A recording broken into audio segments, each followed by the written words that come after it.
Hi friends, ಇವತ್ತು ನಾನು ನಿಮಗೆ ಚಿಕನ್ ಗಸಿ ಹೇಗೆ ಮಾಡೋದು ಅಂತ ತೋರಿಸ್ಕೊಡ್ತಿದ್ದೇನೆ. ಮೊದಲಿಗೆ ಗ್ಯಾಸ್ ಸ್ಟವ್ ಆನ್ ಮಾಡಿ ಬನಲೆ ಬಿಸಿ ಆಗಲಿಕ್ಕೆ ಇಟ್ಟಿದ್ದೆ. ಈಗ ಅದಕ್ಕೆ ನಾನು ಎಣ್ಣೆಯನ್ನು ಹಾಕ್ಕೊಳ್ತಿದ್ದೇನೆ. ಹಾಕಿ 2 ದೊಡ್ಡ ಈರುಳ್ಳಿಯನ್ನು ಚಿಕ್ಕದಾಗಿ ಕಟ್ ಮಾಡಿ ಹಾಕ್ಕೊಳ್ತಿದ್ದೇನೆ. ಅದು ಕಂದು ಬಣ್ಣ ಬರುವ ತನಕ ಫ್ರೈ ಮಾಡಿಕೊಳ್ಬೇಕು. ಮತ್ತು ಕರಿಬೇವು ಸೊಪ್ಪು ಇದ್ದರೆ ಅದನ್ನು ಸಹ ಹಾಕಿ ಫ್ರೈ ಆಗುವಾಗ ಚಂದ ಪರಿಮಳ ಬರ್ತದೆ. ಅದು ಹಾಕಿದರೆ ಇನ್ನೂ ಒಳ್ಳೆ ಟೇಸ್ಟ್ ಬರ್ತದೆ. ನನ್ನ ಹತ್ರ ಇಲ್ಲ, ಹಾಗಾಗಿ ನಾನು ಹಾಕ್ಕೊಳ್ತಿಲ್ಲ. ನೀವು ಈರುಳ್ಳಿ ಫ್ರೈ ಮಾಡುವಾಗ ಅದನ್ನು ಸಹ ಹಾಕಿ ಚಂದ ಪರಿಮಳ ಬರ್ತದೆ, ಟೇಸ್ಟಿಯಾಗಿರ್ತದೆ. ಈಗ ಅದಕ್ಕೆ ನಾನು 2 ಚಕ್ಕೆ, 1 ಸ್ಟಾರ್ ಹೂವನ್ನು ಹಾಕ್ಕೊಳ್ತಿದ್ದೇನೆ. ಹಾಕಿ ಸ್ವಲ್ಪ ಫ್ರೈ ಮಾಡಿ ಅದಕ್ಕೆ 1 ದೊಡ್ಡ ಟೊಮೆಟೊ ಹಾಕ್ಕೊಳ್ತಿದ್ದೇನೆ. 1 ಟೊಮೆಟೊ ಹಾಕಿದರೆ ಸಾಕು, ಅಂದರೆ ಹುಣಸೆ ರಸನ ಹಾಕ್ಕೊಳ್ತೇವಲ್ಲ ನಾವು, ಹಾಗೆ 1 ಟೊಮೆಟೊ ಹಾಕಿದರೆ ಸಾಕು. ಈಗ ನಾನು ಅದಕ್ಕೆ ಚಿಕನನ್ನು ನಾನು ತೊಳೆದು ಕ್ಲೀನೆಲ್ಲ ಮಾಡಿ ತೊಳೆದಿಟ್ಟಿದ್ದೆ, ಅದನ್ನು ಹಾಕ್ಕೊಳ್ತಿದ್ದೇನೆ.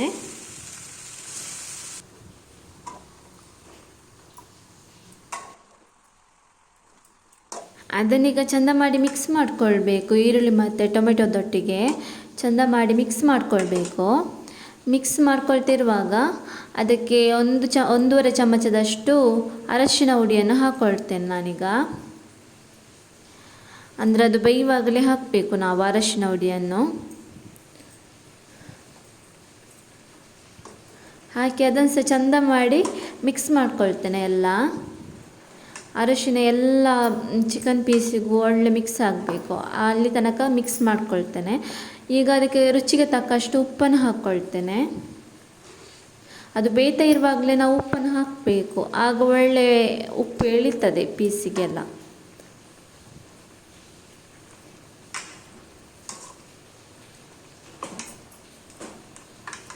ಅದನ್ನು ಸಹ ಚಂದ ಮಾಡಿ ಮಿಕ್ಸ್ ಮಾಡಿಕೊಳ್ಬೇಕು. ನೋಡಿ, ಈಗ ಬೇಯ್ತಾ ಇದೆ ಅಲ್ವಾ, ನೀರೆಲ್ಲ ಚಿಕನ್ದು ನೀರೆಲ್ಲ ಬಿಡ್ತಾ ಉಂಟು. ಅದನ್ನು ಸ್ವಲ್ಪ ಹೊತ್ತು ಫ್ರೈ ಮಾಡಿದರೆ ಸಾಕಿನ್ನು, ಜಾಸ್ತಿ ಮಾಡಬೇಕಂತಿಲ್ಲ. ಈಗ ನಮಗೆ ಮಸಾಲೆ ಎಲ್ಲ ಮಾಡಿ ಅದಕ್ಕೆ ಹಾಕಿ ಪುನಃ ಫ್ರೈ ಮಾಡಲಿಕ್ಕೆ ಉಂಟಲ್ಲ, ಹಾಗೆ ಸ್ವಲ್ಪ ಫ್ರೈ ಮಾಡಿದರೆ ಸಾಕು.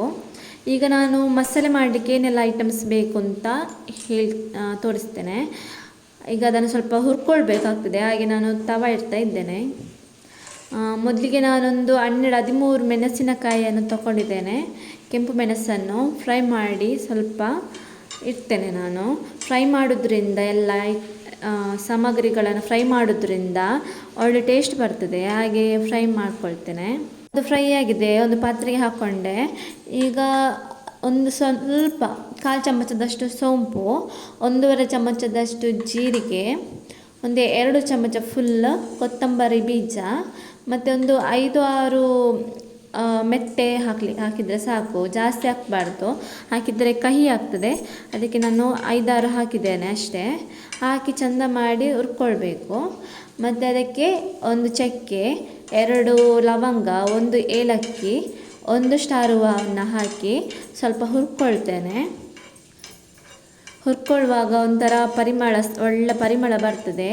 ಅದಕ್ಕೆ ಹುರ್ಕೊಂಡು ಮಸಾಲೆ ಮಾಡಿದರೆ ಒಳ್ಳೆ ಟೇಸ್ಟಾಗಿ ಬರ್ತದೆ. ಈಗ ನಾನು ಅದಕ್ಕೆ 1/4 ಚಮಚದಷ್ಟು ಸಾಸಿವೆಯನ್ನು ಸಹ ಹಾಕ್ಕೊಳ್ತಿದ್ದೇನೆ. ಅದು ಸ್ವಲ್ಪ ಹುರ್ಕೊಳ್ಬೇಕು ಸಾಸಿವೆ. ಅದನ್ನು ತೆಗೆದಿಟ್ಟು ಈಗ ನಾನು ಕಾಯಿ ತುರಿಯನ್ನು ಹಾಕ್ಕೊಳ್ತಿದ್ದೇನೆ. ಕಾಯಿ ತುರಿ ಸಹ ಹುರ್ಕೊಂಡ್ರೆ ಒಳ್ಳೆ ಟೇಸ್ಟ್ ಬರ್ತದೆ ಇನ್ನೂ ಸಹ. ಅದಕ್ಕೆ ಅದನ್ನು ಸಹ ಹುರ್ಕೊಳ್ತಿದ್ದೇನೆ. ಅದನ್ನು ಚೆಂದ ಮಾಡಿ ಹಾಗೆ ಹುರ್ಕೊಳ್ತಾ ಇರಬೇಕು. ಅದು ನೀರಿನ ಅಂಶ ಎಲ್ಲ ಅದು ಡ್ರೈ ಆಗ್ತಾ ಬರ್ತದೆ. ಈಗ ಅದಕ್ಕೆ ನಾನು ಸ್ವಲ್ಪ ಅರಶಿನ ಸಹ ಆ್ಯಡ್ ಮಾಡಿ ಹುರ್ಕೊಳ್ತೇನೆ ನಾನು.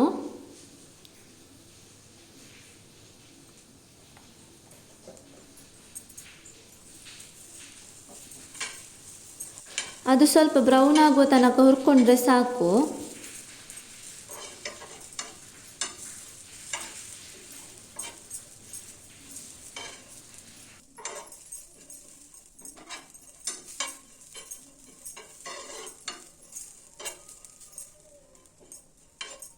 ಈಗ ನಾನು ಹುರ್ಕೊಂಡಿಟ್ಟ ಸಾಮಗ್ರಿಗಳನ್ನೆಲ್ಲ ಮಿಕ್ಸಿ ಜಾರಿಗೆ ಹಾಕಿ ಸ್ವಲ್ಪ ಗರಿಯಾಗಿ ರುಬ್ಕೊಳ್ತೇನೆ.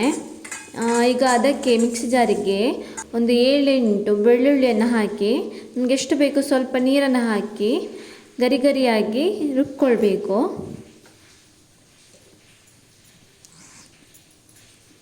ನೋಡಿ ಈ ಥರ ರುಬ್ಕೊಳ್ಬೇಕು. ಅದಕ್ಕೆ ಈಗ ನಾನು ಕಾಯಿ ತುರಿಯನ್ನು ಸಹ ಆ್ಯಡ್ ಮಾಡಿ ಗರಿ ಗರಿಯಾಗಿ ನಾನು ರುಬ್ಕೊಳ್ತೇನೆ. ಈಗ ಬೇಯಿಸಿಟ್ಟ ಚಿಕನಿಗೆ ಪೆಪ್ಪರ್ ಪೌಡರನ್ನು ಸಹ ನಾನು ಆ್ಯಡ್ ಮಾಡ್ತಿದ್ದೇನೆ. ಒಂದು 1/4 ಚಮಚದಷ್ಟು ಪೆಪ್ಪರ್ ಪೌಡರ್ ಹಾಕಿದರೆ ಸಾಕು. ಮತ್ತು ಅದಕ್ಕೆ ನಾವು ಗ್ರೈಂಡ್ ಮಾಡಿದ್ದ ಮಸಾಲೆಯನ್ನೆಲ್ಲ ಹಾಕ್ಕೊಳ್ತಿದ್ದೇನೆ. ಅದಕ್ಕೀಗ ನೀರು ಹಾಕಬಾರ್ದು. ನೀರು ಹಾಕಿದರೆ ಅದೆಲ್ಲ ನೀರು ಅಂದರೆ ಸಾರು ಥರ ಆಗಿ ಹೋಗ್ತದೆ, ಗಸಿ ಆಗಲ್ಲ.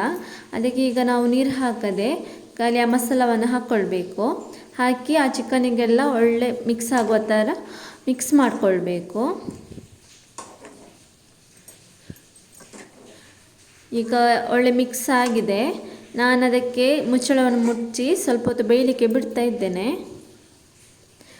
ನೋಡಿ ಈಗ ಓಪನ್ ಮಾಡ್ತಿದ್ದೇನೆ, ಬೇಯ್ದಿದೆ. ಅದಕ್ಕೆ ನಾನು ಒಂದು ಸ್ವಲ್ಪ ಹುಣಸೆ ರಸವನ್ನು ಹಾಕ್ಕೊಳ್ತೇನೆ. ಅದನ್ನು ಚೆಂದ ಮಾಡಿ ಮಿಕ್ಸ್ ಮಾಡಿ ಅದನ್ನು ಸ್ವಲ್ಪ ಮತ್ತೊಮ್ಮೆ ಫ್ರೈ ಮಾಡಲಿಕ್ಕೆ ಬಿಡ್ತೇನೆ ಸ್ವಲ್ಪ ಹೊತ್ತು.